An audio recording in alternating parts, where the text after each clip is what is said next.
Bueno, vamos a tocar el tema. Ayer también estuve participando de las charlas que se está viendo relacionadas al compliance. Obviamente más bajo un enfoque más normativo legal, pero yo le quiero dar un enfoque más empresarial, ¿no?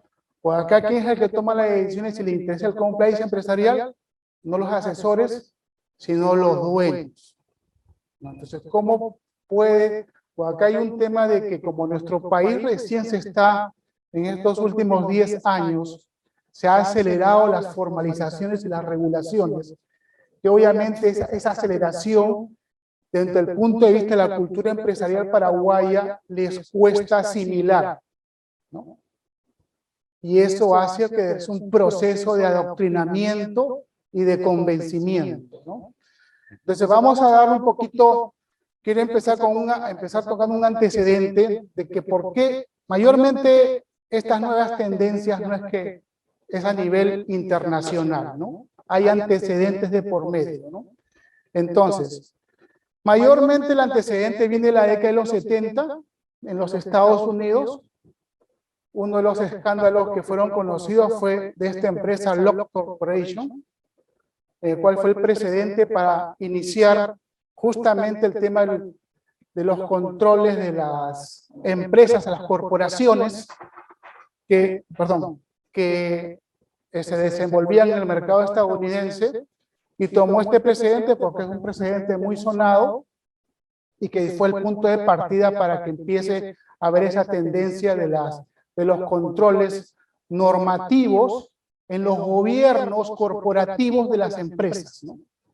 Después vino la ley FATCA, que ayer se estuvo hablando, que es una ley de Estados Unidos durante el gobierno del presidente Obama, el cual entra en vigor en el 2013 a efecto del control de elevación fiscal, ¿no? En la cual el objetivo era poder identificar a los ciudadanos, tanto americanos o de cualquier país, cualquier ciudadano americano en cualquier país del mundo, a efecto de poder identificarlos, y ahí se aplica el criterio de renta mundial, a efectos de que puedan tributar, identificar y saber quiénes son los verdaderos beneficiarios finales de las transacciones, y eso obviamente bajo un control tanto del sistema financiero americano y que sea extendible a los demás bancos, corresponsalías de bancos de diferentes países que trabajan con los bancos americanos, ¿no? Y eso justamente también fue otro precedente a efectos de que se empiece a incorporar todas estas regulaciones que estamos viendo ahora del compliance empresarial. Entonces tenemos el tema de lo que es 2002, lo que les hablé, el escándalo Enron, 2013, con el tema del FATCA, y después, bueno, ¿qué implicó el compliance? Habla de, prácticamente es el control corporativo por parte, cuando hablamos de gobierno corporativo se entiende que es la administración de la empresa, empezando con el CEO, que viene a ser el director ejecutivo, en lo que respecta a lo que es regulaciones, reglas, justo el tema de estándares, y es lo que voy a tocar después, porque el tema de estándares tiene que ver mucho con lo que es estándar de información financiera, y el estándar de información financiera, ¿cómo lo obtenemos? Con la aplicación de que para los contadores es un miedo, un tabú, las NIF. ¿Ya? Entonces, ¿qué pasa? Después tienes las políticas que tienes que establecer, cumplimiento de leyes, requerimientos, ¿no? Muy bien. Y bueno, es prácticamente compliance, significa cumplimiento, eso implica un cumplimiento interno, pero ese cumplimiento interno, ¿cómo se obtiene? Mediante una reorganización empresarial, ¿no? De la sociedad o de cualquier ente, sea no solamente ente comercial, también puede ser ente sin fines de lucro, porque esto trae en colación con el tema de las normativas de prevención del lavado de dinero, ¿no? Pues cuando hablamos de prevención del lavado de dinero, si ustedes conocen un poco, habla mucho sobre el oficial de cumplimiento, ¿no? Y viene a ser el compliance officer, que obviamente de manera obligada, los sujetos regulados por la CEPRELAT tienen que tener ese departamento, ¿no? O tener designado a una persona. Pero eso va más allá de la regulación prevención del lavado de dinero, porque prácticamente hablamos de compliance empresarial, estén o no regulados por la CEPRELAT. Entonces, y acá justamente vienen los factores, ¿no? En la empresa se desenvuelven dos entornos, externos e internos. Los internos son controlables por el hecho de que, como yo minimizo las fallas administrativas internas o de control interno de la empresa, reforzando o reestructurando mi administración, o también designando a gente calificada o capacitar a esa gente calificada o a mis propios funcionarios. Acá el tema del compliance, el reto son la parte externa, que son los factores no controlables, ¿no? Si analizamos los últimos 10 años, ha habido muchos cambios normativos. Obviamente, la empresa tiene que estar preparada para esos cambios no controlables, ¿no?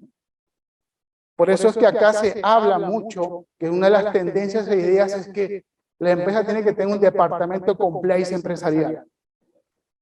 Mayormente el término que usaban los americanos es el cargo que se llama controller. El controller viene a ser justamente el contralor. Viene a ser como una especie de gerente de contabilidad. Y entonces prácticamente el controller viene a ser la cabeza que tendría que ser de ese área llamada compliance empresarial. Entonces la función del compliance es identificación de riesgos, planes de contingencias, monitoreo y prevención, solución de contingencias, difusión de normativas. Obviamente eso tiene que ver mucho porque cuando he estado un poco estudiando esta parte, y también yo estaba estudiando el tema de la regulación de prevención del lavado de dinero, y uno lee todo lo que tiene, las funciones que tiene que cumplir el oficial de cumplimiento, y el auditor interno que tiene que presentar ante CEPRELAT su plan de auditoría interna, tiene mucha relación con lo que se está viendo acá. Pero esto no solamente es esto es para aplicar a las empresas en general, ¿no? Independientemente, porque al final, las empresas, ¿por qué están reguladas? De por sí, están reguladas por la SED, por el hecho que tienen que tributar o hacer declaraciones informativas. Ahora que vamos a ver el tema de la abogacía del tesoro, que regula las sociedades, ¿no? Pues obviamente hay un conjunto de entes controladores, y eso hace, bueno, ¿quién se va a encargar de poder conjugar o armonizar todos los controles que tengo de diferentes? Es como que estuviese en un partido de fútbol, soy un delantero y tengo como 4 o 5 marcadores que me quieren marcar para quitarme la pelota, ¿no? Entonces, obviamente, hace de que tenga que estar preparado para poder driblear o superar esas marcaciones, ¿no? Entonces, la función interna del compliance officer, que yo lo llamaría, como dicen los gringos, controller, es evitar que se infrinjan las políticas de la empresa y las leyes aplicables.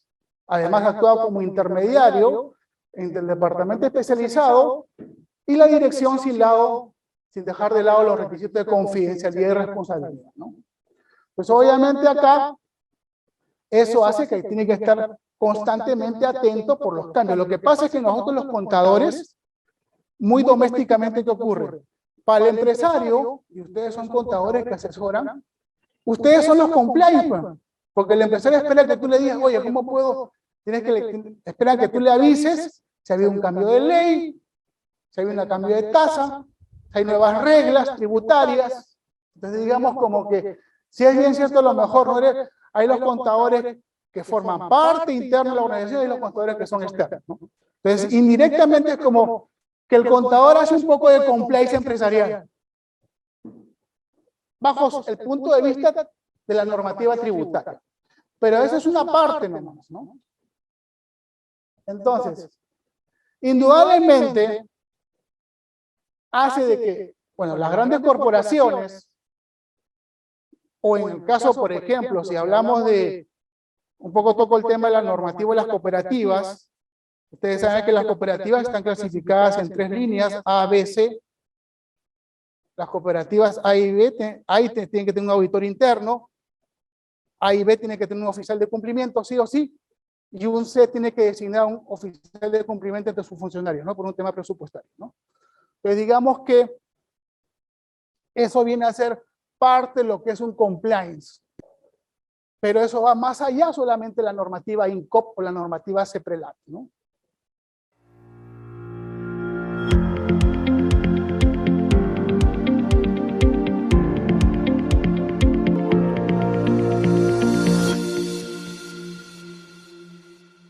Evolucionamos como evolucionan las normas tributarias y de transparencia fiscal. Por eso presentamos 100% actualizado el tomo 1 de la legislación completa de los impuestos fiscales internos aplicados por la Subsecretaría de Estado de Tributación y el régimen de transparencia fiscal vigente en Paraguay.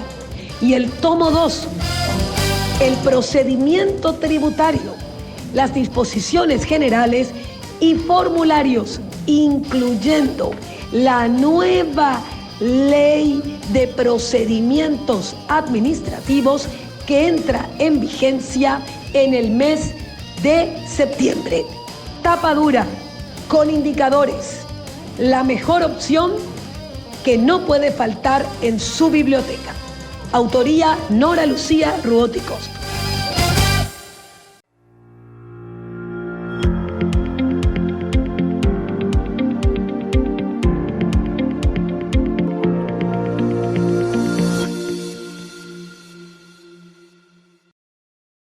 Entonces, dentro de lo que es el círculo, el compliance empresarial implica evaluar riesgos, políticas internas, códigos de conducta, procesamiento de información, la revisión que tienen que hacer las auditorías, ¿no?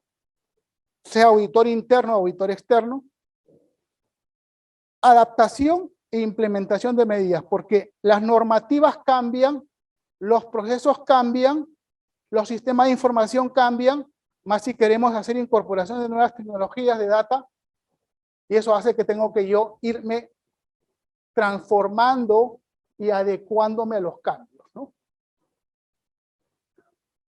Entonces, bueno, ¿qué tiene que ver con esta parte de actos asamblearios, que es lo que vamos a tocar, ¿no? Porque ¿qué sucede? ¿Quién es la persona?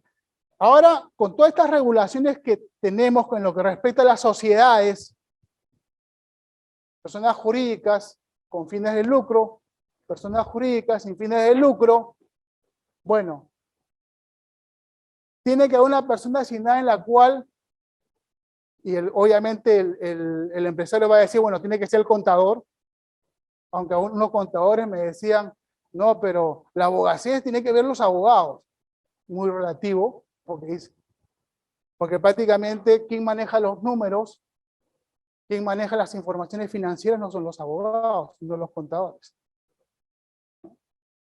Lo que pasa es que nosotros nos hemos acostumbrado a que nosotros emitimos información para propósitos de liquidación de impuestos. Pero esto va más allá. La información tiene que ser para propósitos de toma de decisiones. Y ahí es cuando cambia la situación. Entonces, muy bien. Vamos a tocar rápidamente estos puntos que acá estoy exponiendo, ya que no tenemos mucho tiempo tampoco. Entonces, cuando entró la nueva ley de reforma fiscal, se hablaba de este tema de la trilogía, ¿no? La relación SET, inteligencia financiera, administración tributaria y la regulación y fiscalización de las sociedades, ¿no? Reguladas por la abogacía del Tesoro Público, ¿no? Pero acá en esta trilogía está un poco floja. ¿Por qué? Se olvidaron de esto. ¿Qué es esto? International Federation of Accounting, Federación Internacional de Contadores Públicos. ¿Qué significa? Él es el ente internacional que regula ¿qué? ¿Qué regula la IFAC? Información financiera, exactamente. Entonces, ¿qué pasa? Transparencia fiscal versus transparencia financiera. El problema que tuvo Enron.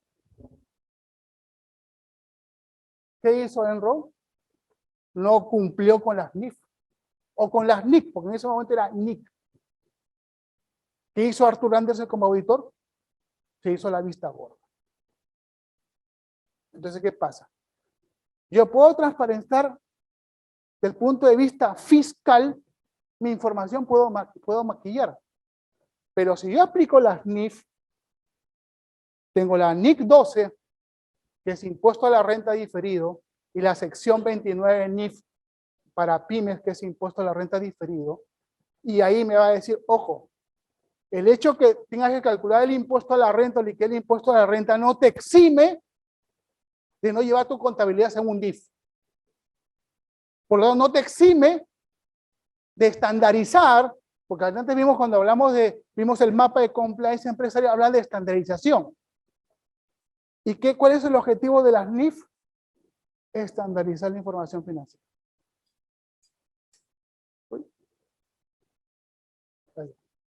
Entonces, ¿sin transparencia financiera permite la transparencia fiscal? No del todo. No del todo, porque al final todos los registros de cálculo de los impuestos, ¿sobre qué se basan? Sobre información contable, financiera. Entonces, la transparencia financiera se facilita con la armonización de la información financiera. La armonización financiera se logra mediante la estandarización de la información financiera a través de los principios contables y normas de información financiera. ¿Y qué sucede? Que ahorita nuestros entes reguladores, cada uno maneja su propia normativa contable. No está estandarizada. Ese es uno de los puntos flojos que tiene actualmente nuestros entes, que esa es la tarea que falta realizar, la reestructuración de las normativas de estos entes reguladores sobre las empresas que regulan, que es la aplicación de las NIF. Incluyendo la caja de jubilación, cajas mutuales que tienen su propia ley. ¿Por qué digo esto? Porque en las NIF hay dos tipos de NIF, las NIF que llaman completas y las NIF para pymes. Las NIF completas son los entes que están regulados, que tienen una regulación, que estarían en ese grupo todas estas empresas de acá, ¿no? INCOP, las que están reguladas por el INCOP, las que están reguladas por el Banco Central, las que están reguladas por la CNB, las que están reguladas por la Bolsa de Valores, las de caja de jubilación, las mutuales de cooperativas, las mutuales. Y acá entran que en este grupo, Abogacía y el Tesoro, están tanto empresas reguladas como empresas que no tienen una regulación natural, ¿no? Que son las sociedades cerradas, ¿no? En la parte de prevención del lavado de dinero tenemos el grupo de empresas que sí están reguladas, como las del sector bancario, financiero, seguros, cooperativas, y las que no son reguladas, ¿no? Como el caso de las ONG, las fundaciones que no tienen un ente regulador directo. Y acá sí, está todo el gran grupo de empresas, ¿no? Que están reguladas por la SEC y por aduanas si es que hacen operaciones de importación y exportación, ¿no? Entonces, todos esos entes se olvidaron de esto. A duras penas en la ley, la nueva reforma fiscal cita en algunos puntos, cuando hablan, por ejemplo, de inventarios, que se aplique los criterios que citan las NIF, o en el tema de evaluación de inventarios. O a veces, por ejemplo, para el tema de la participación proporcional del BPP, que recoge un concepto de una de las NIF, que es negocios conjuntos. Y nosotros en la universidad solamente hemos estudiado estos 15 principios contables. Después, díganme a uno de ustedes si han tocado en su universidad con profundidad esto. Inicialmente se llamaba NIC porque el Comité de Normas Internacionales de Contabilidad empezó en 1973. México es uno de los países de Latinoamérica que son los que tienen más antecedente de aplicación de NIC. Después, hasta el 2000 fue que se llamaba NIC, porque era el Comité de Estandarización de Normas de Contabilidad. Después, se transformó en lo que llaman la Junta de Normas Internacionales de Estándar de Contabilidad, ¿no? El YASB. Empieza en el 2001. Hola, ¿qué tal? Entonces, ¿qué pasa?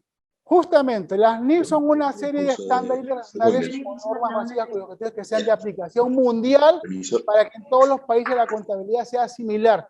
Su antecedente son las NIC, la norma internacional de contabilidad. Entonces, ¿qué pasa? Entonces, cuando hablamos de compliance empresarial, y entre esos los principios son estandarizaciones.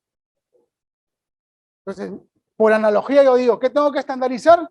La información financiera. Que está normado en esto, en las NIF. Obviamente que no estamos en un curso de NIF, pero ya les digo de que tiene una relación directa. Entonces, ¿qué pasa? Obviamente, ¿por qué hubo ese cambio del comité de NIC a NIF? Por el antecedente que hubo con el fraude financiero que les acabo de hablar de esas empresas, ¿no? Entonces, ¿qué pasa? Que acá, ¿qué dice? Transparencia financiera para los usuarios. ¿Quiénes son los usuarios? No solamente los accionistas, sino también los acreedores y los entes reguladores. Ese es el objetivo de las NIF. Entonces, ¿qué pasa? Actualmente tenemos, anoten ahí, 17 NIF, 17 NIF, de las 41 NICs que el YAS había emitido, ahorita todavía siguen vigentes 25, porque las otras eran 41, bajó a 25 porque fueron sustituidas por las NIF que acabo de mostrar. Y eso solamente una cosa, estas NIF que llamamos completas son de aplicación obligatoria para los entes que tienen una regulación natural. Estábamos hablando de todos los entes reguladores, bancos, financieras, seguros, cooperativas, mutuales, sociedades que cotizan en bolsa, todas esas. Pero, como también gran parte del universo, también hay las otras empresas que no tienen una regulación natural, es que el YASB dijo, vamos a crear unas NIF más simplificadas de aplicación para las pymes, las empresas que no tienen regulación.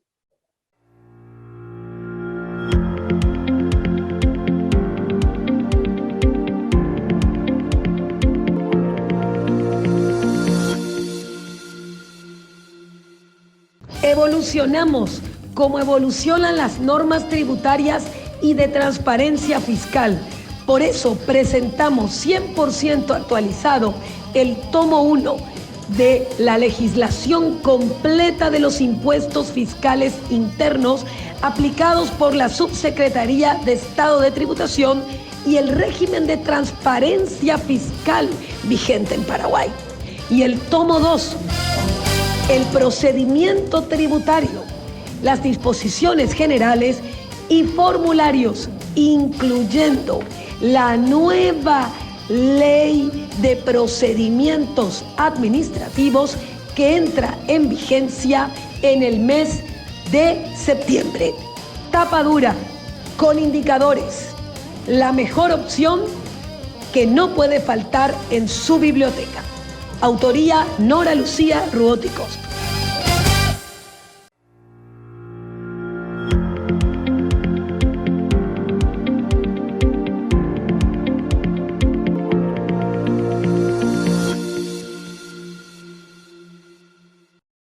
Y acá vienen las NIF pymes que entran en vigencia en el 2009. Entonces, las NIF pymes, ¿no? Como dices, representan cerca del 95% de todas las entidades en el mundo, incluyendo Paraguay, ¿no? Que está en la misma situación, ¿no? Entonces, ¿qué pasa que acá? No tienen obligación pública de rendir cuentas. ¿Eso qué quiere decir? Que no tienen que publicar sus estados financieros al público en general. O sea, Porque ¿qué pasa? Un banco, ¿por qué tiene que rendir cuentas? Porque hay los ahorristas, ¿no? Una financiera, una cooperativa, los socios. Empresas que cotizan en bolsa porque ofertan bonos y acciones. Y diferentes agentes económicos entran a la bolsa a invertir. Entonces también ese sí es interés público. En cambio, estas no. El interés solamente para sus propios socios que forman la empresa. Pero si están regulados por, en este caso, mayormente en el caso paraguayo, por la Abogacía del Tesoro y por la Subsecretaría de Tributos. ¿De qué pasa? Obviamente el objetivo es reconocimiento, medición, presentación e información a revelar sobre las transacciones, ¿no? Y exactamente son 35 NIF para pymes. Es decir, que yo tengo que estudiar 17 NIF, 25 NICs y 34 NIF para pymes. Entonces, uno puede decir 35. Entonces, el labor del contador se ha multiplicado, implica más conocimientos técnicos, más apertura de conocimientos, no solamente tributario, código civil, derecho comercial, NIF, fiscalía internacional, regulación de CEPRELAT, según fuese el caso. Entonces ya estás abriendo un paraguas, ¿no? Contabilidad de costos, que forma parte de la exposición de los estados financieros. Entonces, ¿qué pasa? La NIF completa y NIF para pymes comparten los mismos conceptos, solamente que en uno están basados sobre principios, o sea, los dos están basados sobre principios generales, pero uno está más simplificado. Porque se entiende de que, por ejemplo, en una NIF para pymes no va a haber operaciones bursátiles, ¿no? En una NIF para pymes no va a haber captación de ahorros, colocaciones en los mercados bursátiles, bolsas de productos, ese tipo de operaciones, ¿no? Entonces, prácticamente, esto es lo que, bueno, he resumido, ¿no? El hecho de que, ahora, ¿qué tiene que ver con la parte de sociedades? Bueno, justamente, ¿por qué ahora en este mes de junio que está terminando, prácticamente estaba todo el tema de las declaraciones informativas de la RG 70, ¿no? En lo que respecta al IDU, ¿no? Y todo lo que tenga que ver con el movimiento de transacciones entre cuentas patrimoniales, ¿no?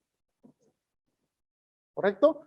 Los resultados del ejercicio, a dónde fue destinado, si hubo capitalización, si hubo constitución de reservas, si hubo pérdidas acumuladas, cuál es mi orden de prioridad, porque ¿qué sucede? La ley del comerciante tiene todavía muchos vacíos porque te cita ciertos puntos, o también el Código Civil, que ya se tocaba el tema de lo que era fusión, escisión y absorción, lo cual habría que hacer un estudio comparativo en lo que te dice el Código Civil paraguayo versus lo que te dice la NIF, sobre todo estados financieros consolidados y estados financieros separados, donde hay ciertas diferencias, pero eso implica ya un curso de análisis, ¿no? Que obviamente nuestras regulaciones en Paraguay se han elaborado, pero no tomando en cuenta estas normativas. Algunos conceptos sí, pero no todos. Entonces, eso ya les dije, básicamente son entidades particulares que no cotizan en bolsa y no manejan fondos públicos. O sea, prácticamente son yo me imagino que la gran mayoría de ustedes o asesoran o trabajan en contabilidades de empresas que están en esa categoría, ¿no? Y esta es nuestra ley que está en plena vigencia del 2020, ¿no? Bueno, del 2021 porque ya entró en vigencia el capítulo 3 sobre normas especiales de valorización, ¿no?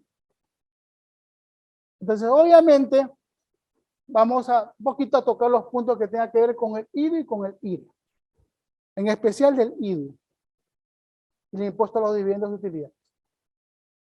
Entonces, bueno, nosotros tenemos que enfocarnos en estos dos, ¿no? El compliance empresarial en CEPRELAT es más del punto de vista administrativo, ¿no?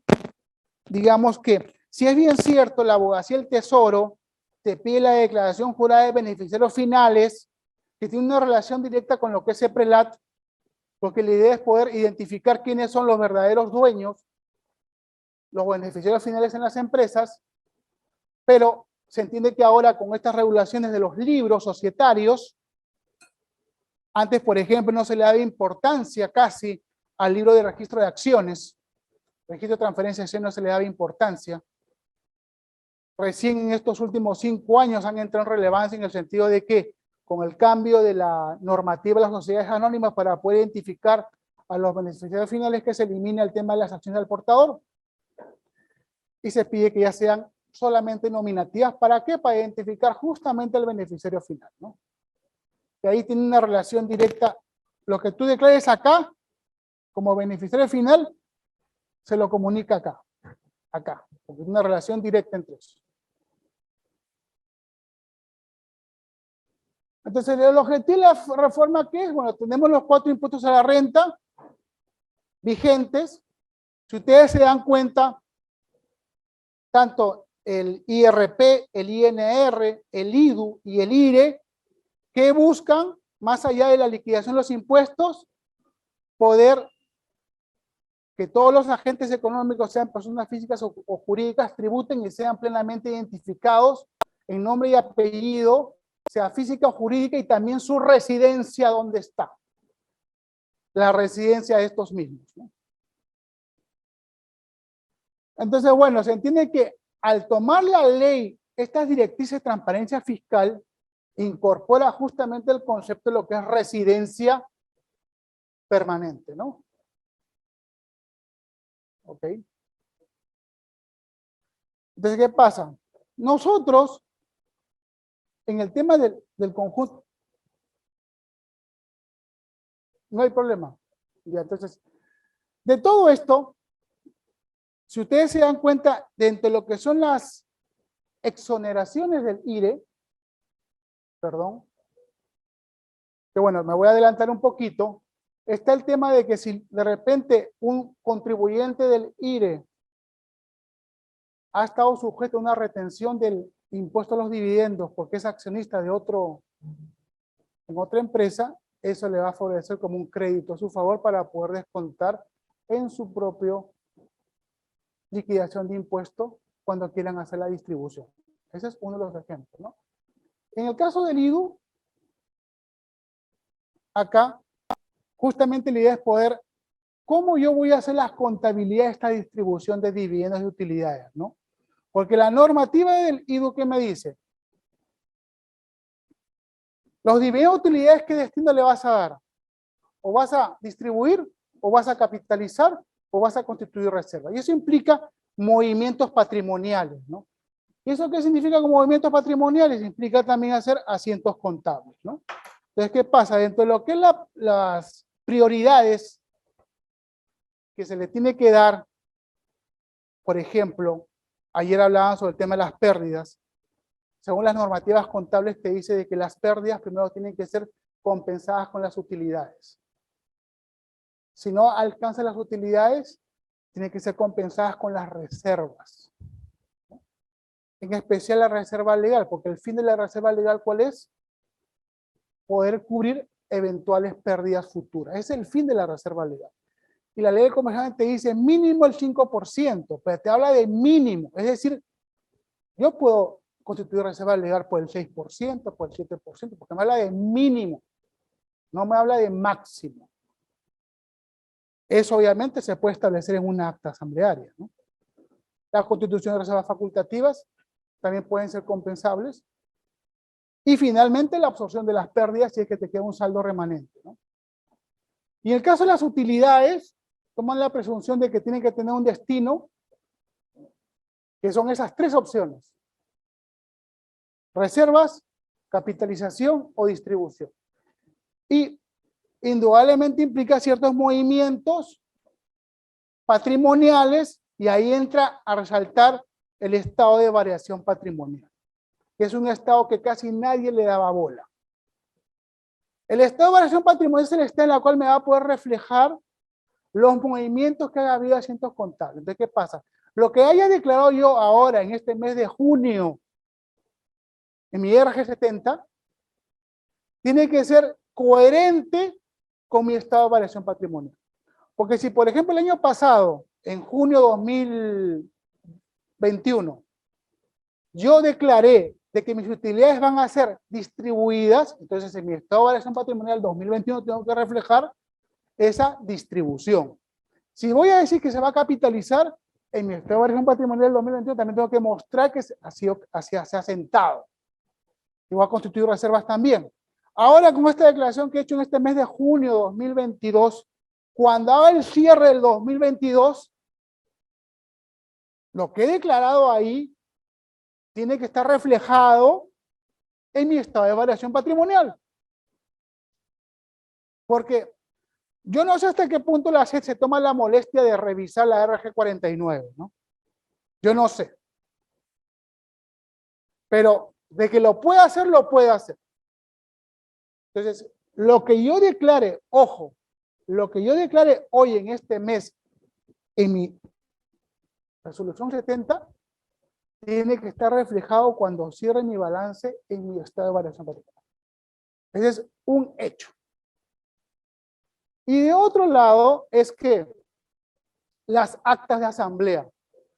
Si es bien cierto, en el Código Civil, cuando hablan de asamblea ordinaria, artículo 1079, te habla de, uno de los puntos dice, destino de las ganancias o utilidades. Pero ¿qué pasa? Hay empresas que tienen pérdida. Entonces estaría ahí, creo que lo más correcto sería destino de los resultados, porque puede haber ganancia o puede haber pérdida. Entonces yo siempre recomiendo no pongan el nombre utilidad, pongan resultados, porque si te da pérdida, ¿qué vas a distribuir? Entonces ahí justamente es que la moción de orden que esté en el acta de asamblea de la SA, el punto de orden, destino de los resultados, tiene que estar reflejado en mi RG70, mi declaración informativa de IDU, y a la vez tiene que estar reflejado en mi estado de variación patrimonial. O sea, tiene que estar cruzado. De la misma forma, si es bien cierto, las SRL no están obligadas a tener convocatoria de asamblea, pero ya te exige la normativa que tienes que tener un acta o un libro de cesión de socios, con certificación de firma por escribano, de esa acta. Y ahí el punto es qué destino le vas a dar a los resultados de esa SRL. Y se aplica la misma temática. Esa acta que yo voy a alzar, porque ojo, en la RG70 estoy alzando tanto sea la acta de asamblea ordinaria como también esa acta de cesión de socios de la SRL. Tiene que ser un reflejo en mi estado de variación patrimonial. Y finalmente, las unipersonales, que no tienen personería jurídica, que son la gran mayoría. ¿Cómo yo demuestro el destino? Tengo que hacer un asentamiento contable previo a mi declaración de impuesto a la renta, en la cual, claro, el asiento contable va a ser con fecha de enero a abril 2022, ¿no? Si estamos hablando que estoy cerrando el 2021. Yo tengo que hacer mi asiento contable, en la cual ahí refleje qué destino le voy a dar a esas utilidades, ¿no? A efecto que no haya presunción de distribución de IDO, porque si yo no hago ese asiento, o dejo ahí sin darle ningún destino a esos resultados, hace de que pueda haber la famosa presunción que dice la SED de intención de distribución. Entonces, ¿con qué documento yo tengo que fundamentar ese destino? No estamos hablando de actas, estamos hablando de asiento contable.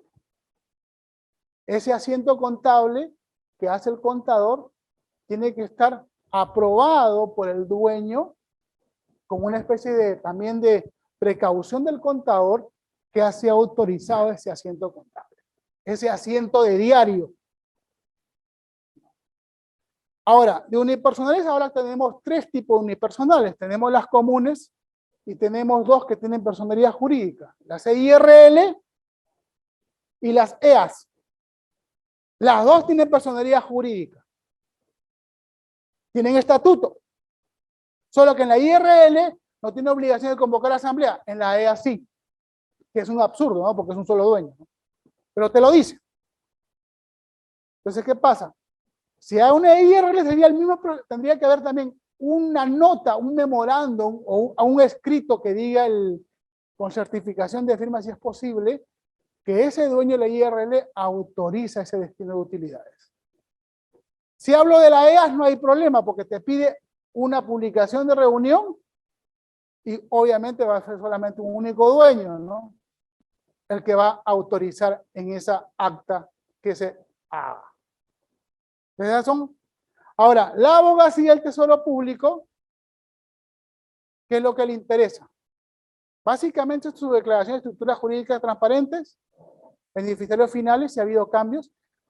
Prácticamente hace lo mismo que la actualización del RUC una vez al año. También te piden actualización de esas declaraciones una vez al año en el mes de junio, por más que no haya habido cambios. Salvo que haya cambios.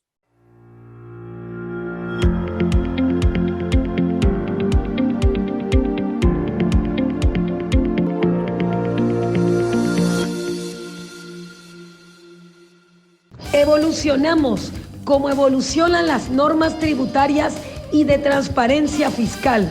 Por eso presentamos 100% actualizado el tomo 1 de la legislación completa de los impuestos fiscales internos aplicados por la Subsecretaría de Estado de Tributación y el régimen de transparencia fiscal vigente en Paraguay.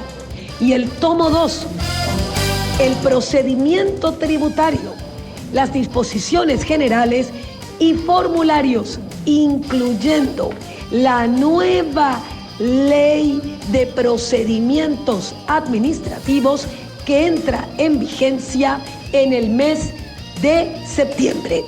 Tapa dura, con indicadores, la mejor opción que no puede faltar en su biblioteca. Autoría Nora Lucía Ruotti Cosp.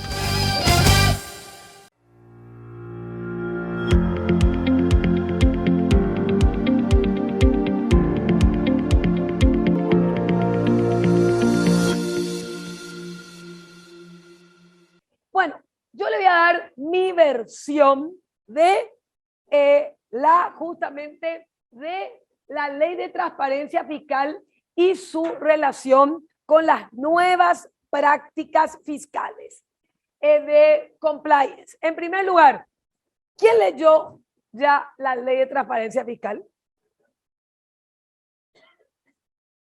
Existe una ley aprobada en el 2020 que entró a regir en el 2021.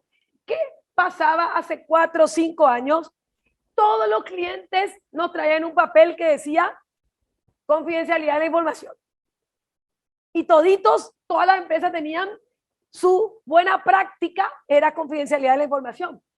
Hoy es actividad sospechosa y riesgosa y que está en esa matriz de Tax Compliant Design cuando hay un documento que te habla de que te dice que tenés confidencialidad de la información.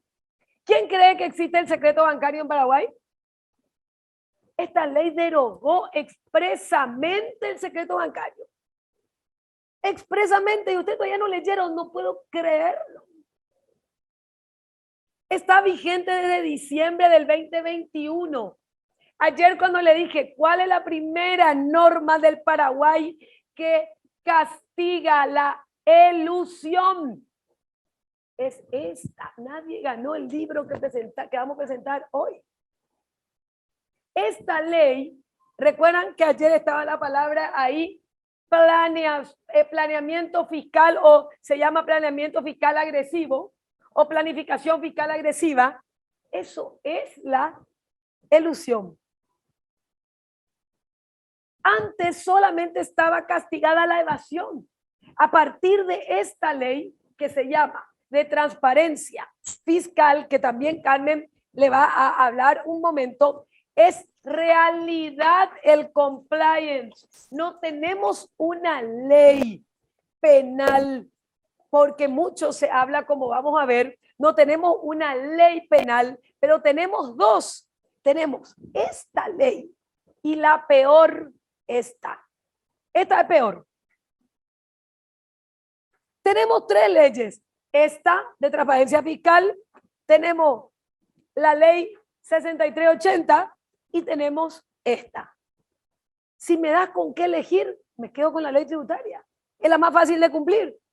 La más difícil de cumplir es esta ley de transparencia fiscal y la obligación. Hoy vamos a tener también con la profe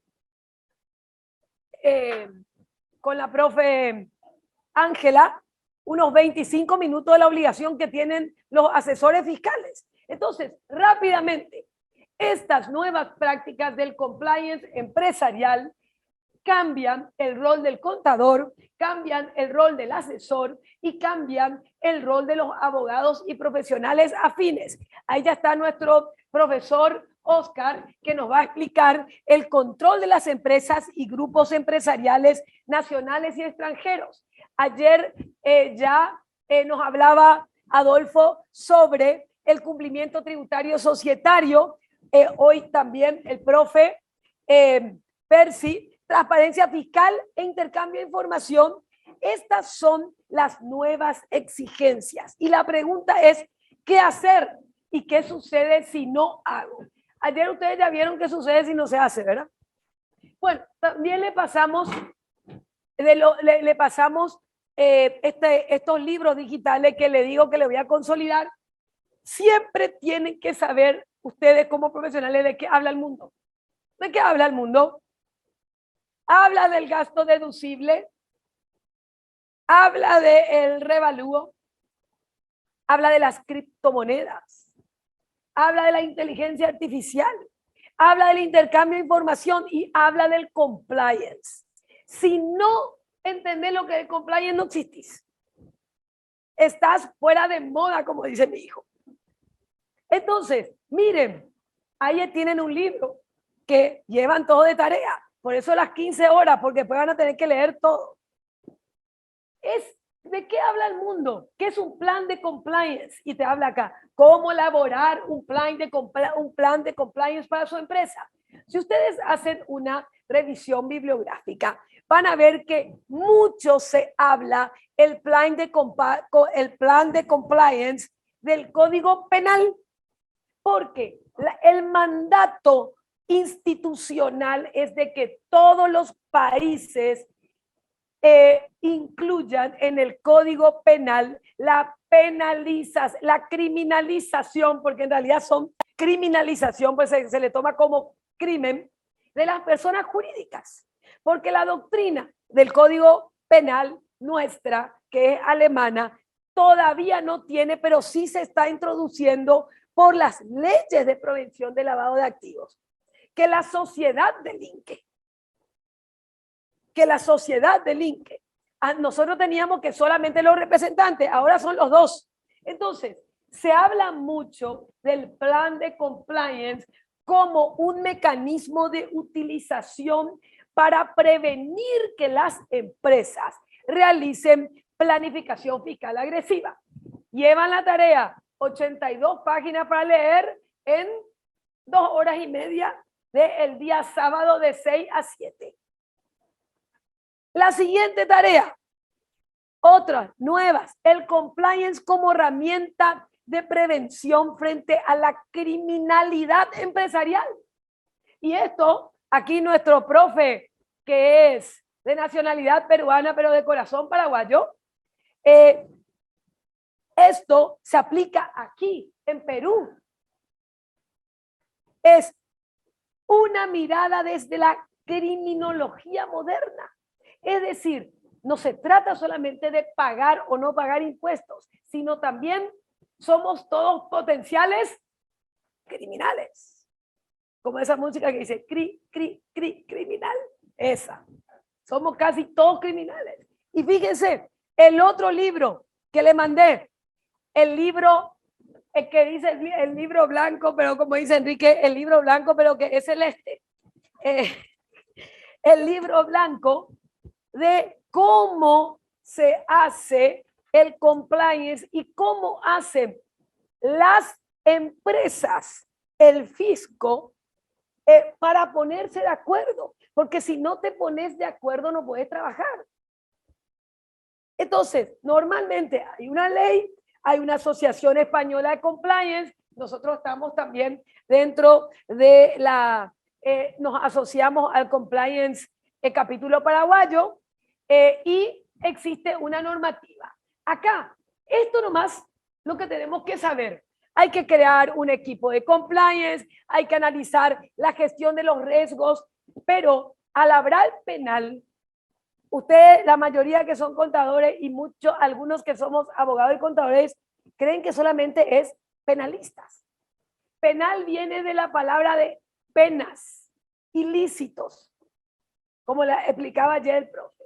Entonces, ¿cómo hago un protocolo y un procedimiento que nos va a hablar Jorge para la toma de decisiones? Porque lo que te piden es, vos mostrarme que por lo menos intentaste. Porque si no intentaste, está frito. Pero por lo menos tenés que intentar. Entonces, esto es, ¿tenés un código de ética? Levanten la mano quienes tienen en su empresa un código de ética. 1, 2, 3, 4, 5, 6, 7. ¿Y comité de ética? ¿Cada cuánto se reúne? Muy bien. El 3%. Pero tenés que tener un modelo de respuestas ante el riesgo de la comisión del delito. Un desarrollo e impacto de imposición de programa de formación y sensibilización. Esto está relacionado con, esta es una obra que está hace 12 meses para lanzar y todavía no pude terminar, con una penalista que tenemos acá, que es la profesora Celeste Sánchez, es reflexiones sobre el delito de evasión de impuestos y responsabilidad penal de las personas físicas y jurídicas. Está dentro de los 22 libros que tengo que terminar. En algún momento terminaremos. Entonces, ¿es más complicado pagar y liquidar los impuestos o cumplir con estas dos leyes? No saben todavía qué complicado es porque no me leyeron los artículos. Ahora van a ver que es más complicado cumplir esas dos leyes y cumplir la responsabilidad de denunciar las actividades sospechosas que para el fisco pueden ser sospechosas, pero para el cliente es normal. Para el cliente es normal que su mercadería no vaya de Paraguay a Japón. Que vaya, que compre de Japón, que vaya, o sea, que haga lo que se haga. Entonces, ese es el problema. Entonces, en nuestro libro que estamos lanzando hoy, y yo les recomiendo, porque está muy, pero muy cara la imprenta en realidad. Y por eso que hicimos, a mí no me gusta hacer esos folletitos y esas cosas de mala calidad que se le llaman libros. A mí me gusta tener así, fashion así. Y sobre todo útil, porque quiero mirar a ver qué es lo que dice este. Entonces, bueno, esta es la obra que estamos lanzando recién y que trae también la parte del procedimiento que empieza a aplicarse en septiembre. Entonces, esto es, no solamente es eso. Fíjense, hay una nueva ley. En septiembre empieza a regir. Esto tenemos que hacer, Jorge, hacerme acordar, ya le tenemos a Sindulfo Blanco y le tenemos a varios especialistas en procedimiento. Tenemos que ver la nueva ley de procedimientos administrativos que se sancionó en el 2021 y entra a regir en septiembre de este año, en donde me habla objeto, finalidad. Y acá, si yo como contador o asesor impositivo no preparo mis pruebas, mis evidencias, ni el mejor abogado, mejor dicho, ni la mejor abogada del Paraguay, yo, le voy a poder vender. Porque si no hay evidencia, si no hay prueba, no hay milagro que hacer. ¿Ok? Entonces, acá justamente el nuevo procedimiento me habla.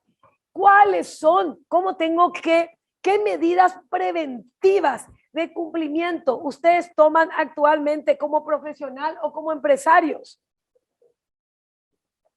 ¿Puede demostrar la debida diligencia por escrito? No me vaya a traer nada que no sea por escrito. Y cuando hablamos por escrito, no hablamos que tiene que ser una hoja. Un escrito también es un mail mandado con acuse de recibo, correspondencias, la firma electrónica. No, es que tiene que ser algo que necesariamente sea un documento físico, porque hoy tenemos la ley de información digital, ¿verdad? Entonces, todos estos principios que están en la nueva ley, principio sancionador, principio de legalidad, tipicidad, presunción de inocencia que no existe, principio de proporcionalidad. Este principio, por ejemplo, ¿qué riesgo hay y cómo se maneja el compliance cuando tengo un problema? Que esto es lo que hacen auditoría, es la famosa materialidad, ¿verdad? Si yo facturo $1 millón y tengo una operación sospechosa de $10,000, es nada. Pero si yo facturo $100,000 y tengo una operación sospechosa de 10,000, es mucho. Entonces, esos son principios que están contenidos.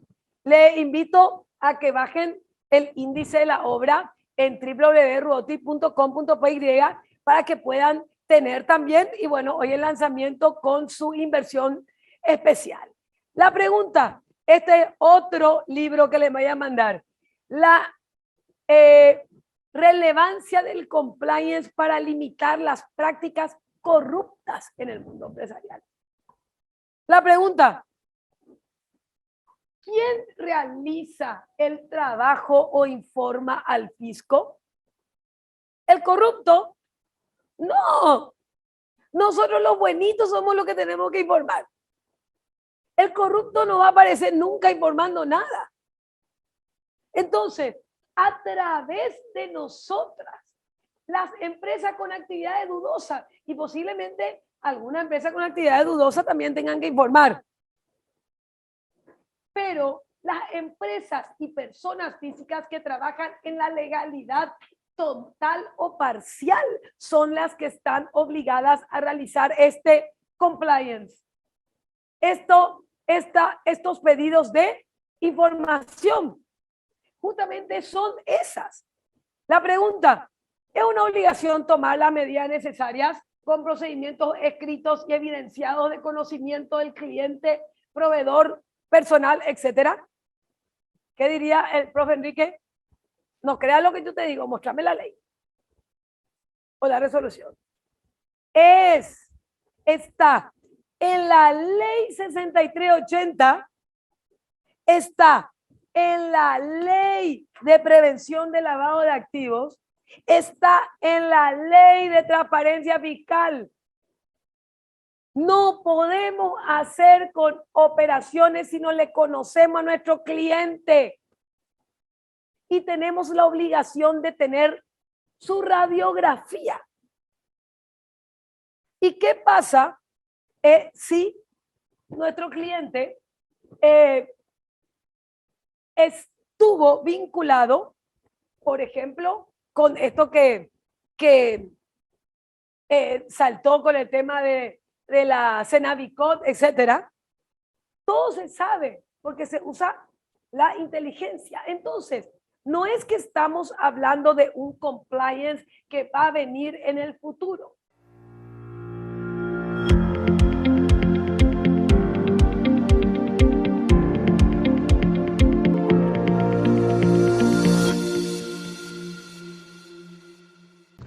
evolucionamos como evolucionan las normas tributarias y de transparencia fiscal. Por eso presentamos 100% actualizado el tomo 1 de la legislación completa de los impuestos fiscales internos aplicados por la Subsecretaría de Estado de Tributación y el régimen de transparencia fiscal vigente en Paraguay. Y el tomo 2, el procedimiento tributario, las disposiciones generales y formularios, incluyendo la nueva Ley de Procedimientos Administrativos que entra en vigencia en el mes de septiembre. Tapa dura, con indicadores, la mejor opción que no puede faltar en su biblioteca. Autoría Nora Lucía Ruoticos.